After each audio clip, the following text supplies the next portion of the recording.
Hello again, everyone, and welcome back to Reddit Aliens. I am John, and as always, thank you so much for being here. Solid topic, real horror. Let's do it. What's your scariest stalking experience? Please remember to like, share, and subscribe. Broke up with a person, and a few days later, my roommate gave me a note that was on my windshield. The note said, "I would have cleaned your car if you didn't cut me off." The next day, the person I broke up with was at my door, repeatedly ringing my camera doorbell. The person then went to my apartment complex office and told the clerks that they hadn't seen me in weeks and asked if they could be let in my apartment to check on me. The clerks at the office called me and told me everything. They also said that the person waited outside of the apartment complex for a while. I was a shift leader at a Taco Bell. I was always on the floor with my crew, so I was at the front registers or the drive-thru register quite often. I was 24, married with 2 small children, and I only lived a few streets away from my store. I would often walk to work to save gas. A guy a little older than me started coming in a lot. He was always very friendly, almost too friendly. He'd only come in on my shifts. I started to find out, and then it turned out he was there for every single one of my shifts. I'd told my husband, so I don't think he ever came to our house, but he was a shadow at work. Then one day I came in and found him being trained by one of the assistant managers. He tried to get put on my shift, but I freaked out and immediately went to the office to talk to the store manager. She had no idea about how he'd been in the store all the time. She knew there was a guy, but she didn't know it was him. She was horrified. She promised that she'd keep him away from me until she could get him transferred to another store. She called the store closest while I was standing there and got the transfer. He'd bid our store for that day only. His next day would be at another store, and it would be his home store. She let me take the day off. She called in the other night shift manager. When I came to work the next day, she said that he'd not taken the news well, that he'd have to work at the other store and quit. He came a few more times after that, so I got my husband to sit in the dining room to scare him off. I did not see him again after that. Was stalked by a work colleague. I told my boss and other people at work, and no one gave a shit, and the stalking got worse. He would stand at traffic lights watching how I get home every day. One day, at a set of red lights, he was acting more shifty than usual, so I watched him from the corner of my eye. I saw a long screwdriver slip from his sleeve, and he rushed at me. I jumped the lights and sped home. I turned up to work later in the day during the late shift and handed in my keys or notice and never went back again. I had a stalker when I was a teenager, but I never found out who it was. For a long time, I would just notice little weird stuff. Someone in the backyard at night tapping on my window, but I wrote a lot of it off as possible pranks or whatever, until one night I was up late on the computer. It was like 2 a.m. My parents were asleep in bed and the doorbell rang. I went to my parents' room and woke them up. They said they didn't hear it, and the dog wasn't barking, so they told me to go to bed, so I did.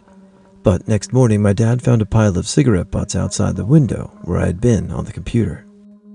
You know, a repeating pattern in a lot of these is that it started out as almost cute or a friendship, and how quickly it can really become dangerous. Wow. I dated this guy for a few months until I realized he was a narcissistic sociopath. While I was dating him, he said things like this: "Would you ever cheat on me? If I took your panties for DNA testing, they wouldn't find anything. If you ever cheated on me, I would kill them," while putting on a pair of brass knuckles. I also worked with this psycho and rented a house with him and other dudes we worked with. He would take my phone while I was asleep and read my texts. One time I was driving us somewhere and he threw my car into park and grabbed my phone out of my hand. It was winter. I had wedge boots on, LOL. He jumped out of the car and I chased his dumb ass down and threw him in a snowbank. He told people at work he slipped on some ice because he ended up going to the ER, LMAO. After the place we worked opened up a second store, I went to work at that one. He would constantly drive to my side of town and drive past my store and leave notes on my car. When I went on a Friday night, when I knew he was at work, I went to try to get at least my clothes and shit out of the house. I moved a bunch of heavy shit in front of the bedroom door because I knew he would show up. Sure as shit, not 10 minutes later, he tries to get in the room and is screaming at me. He tried to grab me, but I went near the door to keep him out. He pretended to leave the house, so I took my stuff out anyways, just said F it. Then he followed me down the on-ramp to the highway, riding my ass, trying to rear-end me the whole time. Another time, he chased me all over town on the highways and shit, going like 70, trying to get away from him. I tried to get 3 restraining orders, but they were all denied. His brother's a county sheriff, lols.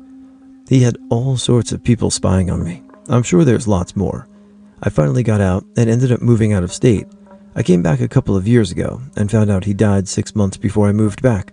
Pretty pissed that I didn't kill him. When I was in high school, the mother of a friend of mine became kind of obsessed with me. One time when I was 16, she told me she needed to talk to me in private, and I assumed it was about my friend, so I met with her, and turned out she was looking for a romantic encounter. She told me that her marriage was unhappy, and that she wanted to be with me. I was a dumb kid and had no idea how to handle it, because I didn't want to wreck my friend's family by saying anything. It got to the point where she would drive around my neighborhood in her minivan looking for me, because she knew I liked to take walks at night. It eventually ended up in a screaming fight between me and her in a huge rainstorm, because she wouldn't leave me alone. That was what finally convinced me I needed help, so I told my parents about it, and it stopped. She eventually ended up divorcing her husband and moving across the country. Never saw her again. The freakiest stalking experience I had happened after I went to live with my grandparents.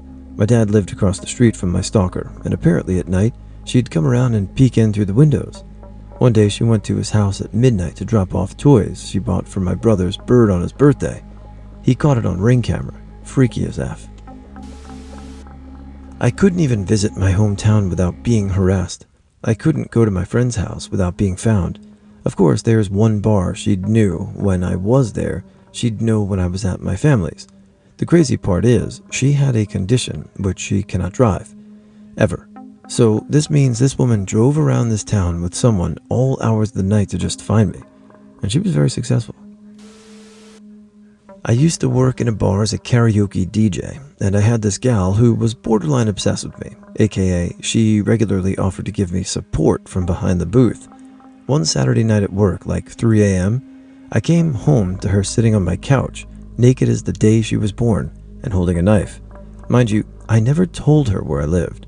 She immediately starts yelling that if I won't be with her, she'll use the knife on one or the other of us, and it doesn't seem to matter to her which one. Luckily, I had a nosy neighbor, thank you Catherine, and thin walls. The only time I've ever been glad of that. The police showed up shortly thereafter and placed her in custody until Monday morning, when I could petition for a stalking order. First thing Monday morning, police report in hand, I got my stalking order. I ended up moving just out of general caution, and she was never allowed in the bar while I was working again. To be honest, I hated that apartment anyway. You know, in my experience behind the bar on karaoke nights, it definitely brings out some characters, and sadly this doesn't shock me, but glad you turned out alright. Probably not as bad as the other comments, but about 3 years ago, I was at a local convention with a friend, and we were both in cosplay, and this guy for some reason kept following us. My friend and I were both minors, and he kept taking photos without asking us. We were at the con for about 5 hours, and he never left the entire time until I finally said something. It was really scary at the time, and no doubt that dude was a major creep. When I was 16, I went on a blind date with a friend of a friend to a dance. He went to a different school, but we talked on the phone a couple times leading up to the dance. This was in the days before cell phones, and got along pretty well. We had fun at the dance. We continued to talk on the phone a little while after that, but it was clear that he was really hung up on his ex-girlfriend, so I was losing interest. I stopped taking his calls close to Christmas, when he told me his ideal gift would be his ex-girlfriend and her new boyfriend dead under his Christmas tree. He said this very seriously, and it scared me. Apparently, no longer taking his calls was a mistake. He started sending messages through our mutual friend, not my friend after this, that were increasingly insulting and upsetting. But the worst was that he knew which store in the mall I worked at, and would come by with his friends while I was stationed at the registers and couldn't go anywhere.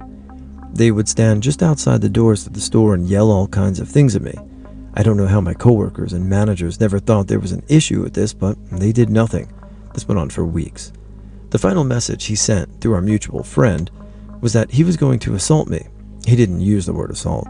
The friend clearly thought this was funny. I was at my locker at the end of the school day when this message was delivered, and I slammed the door right next to his face and snarled, "You." I'm pretty sure that's the first time I ever said that, and truly meant it.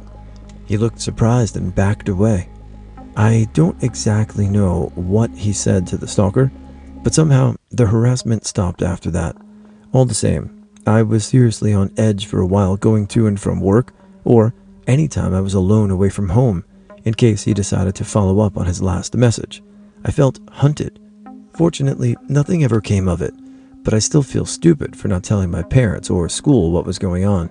It's been almost 30 years, but that guy can still go up self. I was essentially homeless about 7 or 8 years ago after breaking up with someone, among other factors. I found a room in a boarding house. One of the other boarders was a guy around my age. I remember the first time I saw him when I got out of the shower and was walking back to my room. He stared me down, but I thought it was kind of a whoops, just looking out into the hall and seeing someone, didn't mean to make contact. The next day there was a note under my door basically saying, "Hey, I'm your housemate. Let me know if you need anything or want to hang out." Having come out of a few bad situations, I was without many people, so we struck up a friendship. Over time, it became apparent he had a crush on me, and it soon became very creepy. The more I learned about him, the more off I realized he was. He had 2 or maybe 3 kids, all with different women, whatever, that's fine, but custody? None with any of them. One he had unsupervised visitations with, one he had to go supervised visitation with, and the third, his girlfriend moved away to get away from him, and would tell him if the child even existed or not. Due to the issues with his kids and exes, he started to self-medicate with alcohol. He did this purposefully, and he admitted this was why he was doing it, getting blackout drunk to deal with his feelings. That's when the stalking started. One night, during one of his blackouts, I thought I could calm him down, so I went to his room to keep the landlady from calling the cops. He grabbed my arms, pinned them to my sides, then laid on top of me, pinning me between him and the floor. I got out and ran. The police ended up being called, but he wasn't kicked out. After that, his obsession grew, out of what I can only think was some sort of psychopathic guilt. Instead of apologizing and staying sober, he started tracking my movements. With this, more letters showed up under my door. A lot of them were angry. The one I remember most was him essentially accusing me of cheating on him. It was like a rambling manifesto, with things about how he knows I must be lying to him about having a boyfriend now, because he left a cigarette between my door and the door jamb, and because it wasn't crushed or didn't fall out, that meant I never came home, and I had to have a boyfriend I was staying the night with. This would then be followed by strange text messages, telling me I deserve everything bad that happened to me because I apparently used him, which was basically just, "You won't be my girlfriend, so you're a user, because I'm not getting what I want from you." I only lived there about 5 or 6 weeks, but this started about a few days in and only ended when I finally said F it and moved into a weekly studio that was far more expensive. I'd just gotten a job and had the ability to pay for it, and since I was genuinely afraid for my safety, I made sure to leave when I knew he wouldn't be there. Oh, and the ex I mentioned at the beginning of this, he was also actively threatening me during the same period. I had him blocked on everything, but the guy found a loophole by sending me songs on effing Spotify related to what he was mad about that day, with messages attached to them so he could actively berate me. It's good to know that you got out of that situation, and it sucks that it all had to come to that, but, your life and safety mean more than, that place. Good. He would send me long rambling text messages nearly every day. They could get very creepy. How I could not deny what was meant to be, that I was already a part of him, and that he could already feel my blood coursing through his veins constantly. I took all the professional advice and never one time responded to any of his messages. One autumn evening, however, he let something slip in a particular text message that made me realize that he had been standing outside of my flat on the walkway opposite watching me all that time.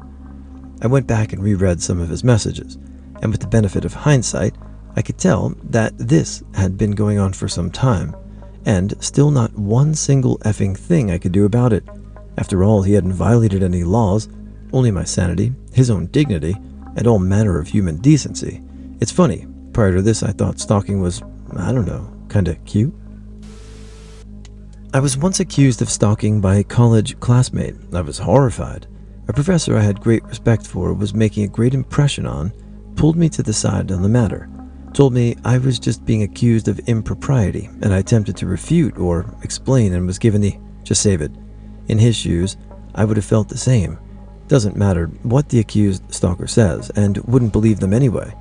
I was told I would be immediately removed from the class for the semester, and that I would need to speak to the dean handling the matter as to whether I would be completely expelled or not.